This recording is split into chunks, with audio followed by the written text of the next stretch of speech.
The wait was a long one. 1982, that's the last time affiliated minor league baseball was played here in Amarillo.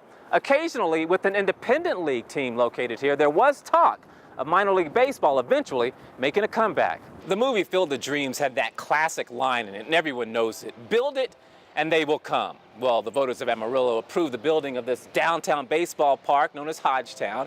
It's this location, along with what many consider to be a thirsty base for baseball, that encouraged the San Diego Padres to bring minor league baseball back to the Panhandle. Let's go down to the field. More thunder and lightning. Anthony Pittman, do you have an update for us? Yeah, exactly. They will determine whether or not to continue this game by an automated system in the far end zone. It's called a Thor unit. When it goes off, we don't have to have the human element at all to decide to stop the game. When it goes off, the game stops, so that's what we're waiting for. Anthony Pittman, sir, what can you tell us down on the field? Yeah, as you see, tight end and defensive lineman for the Clark Cougars, DeMarcus Van Buren, says that he slightly twisted his ankle. He's getting it taped right now. I asked him if he plans to get back in the game. He looked at me and said, "You know I'm going back into this ball game." Oh, snap. Did he go in? It's gone! Oh, my goodness. Did we win? Thanks for being here. And we're starting tonight with the Dallas Cowboys and one of the most exciting games of the year, a huge battle with the Green Bay Packers for a spot in the NFC Championship game against the Atlanta Falcons. Late fourth, tied at 31 on a 3rd and 20 for Aaron Rodgers. This is why he's all pro. Hooking up with Jared Cook on the sideline, you better believe it happened. 35 yards for the first down, and you hear it all the time. Baseball is a game of inches. Well, how about football? And sometimes it's not about the start. Instead, it's the finish. And that's the case tonight against Kingsville. Javelina's early. Misha Wade, quick to the hole. Wade has 22. But here comes WT. Even if it's cold, you can work outside the loop. Sidney Walton, the 3-ball. Only 3 points in the first quarter for WT, but a huge finish, rallying in the second half for the win. Play on!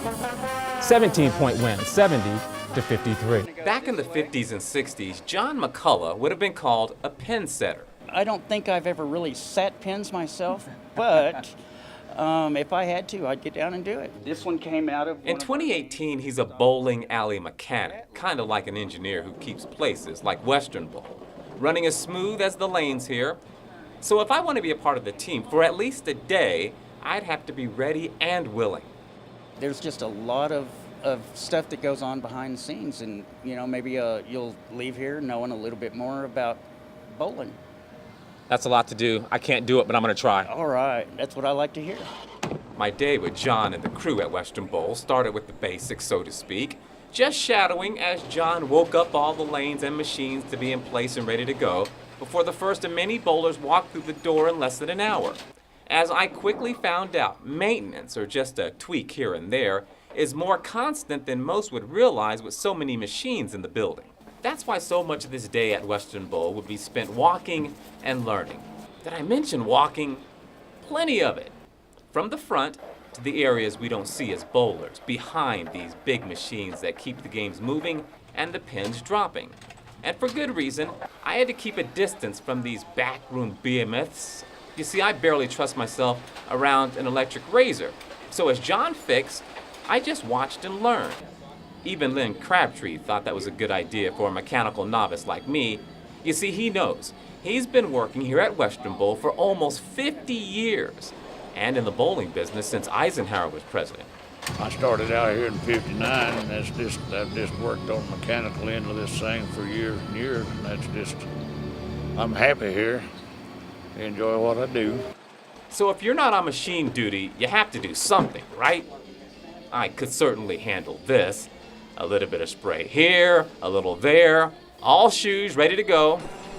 I have to admit the crew was easy on me, but they wouldn't let me leave without a roll for the road.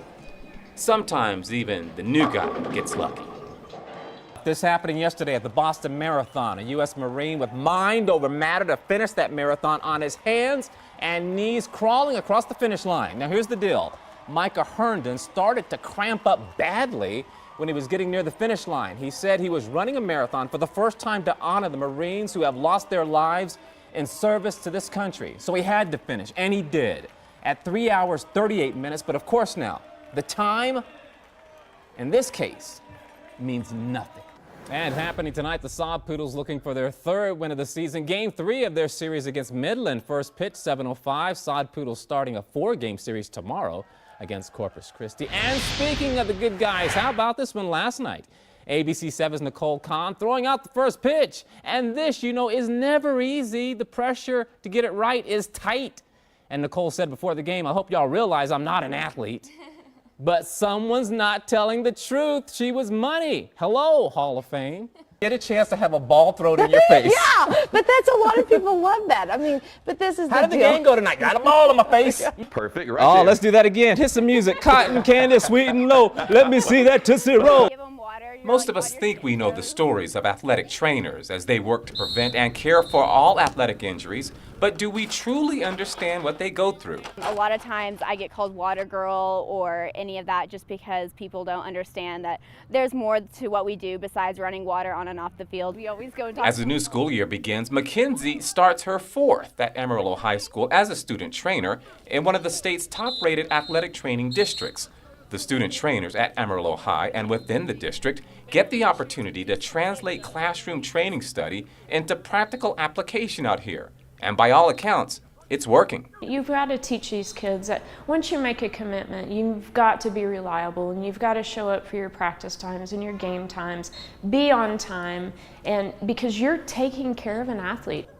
And like so many others, that's exactly what Mackenzie has learned after making the commitment here instead of dedicating her time to playing sports. But once I got into the football games and just being able to be a part of something and realize that what I'm a part of is more than just standing on the sideline handing out water. These student trainers might have a moment or two to trade a couple of stories of summer break, but it doesn't take long before they're back doing what the training is teaching them. And that's to keep these players on the field healthy and ready for the next play. I'll go out to a practice and I'll see those student athletic trainers and they are working. And I know that these skills that they're developing right now will definitely help them later in life. I've loved being a part of the athletic training, and I've started applying for colleges, and that's what I put as my major is kinesiology and athletic training, because that's what I want to do. I want to continue on to this into college and maybe even onto the professional level of being an athletic trainer.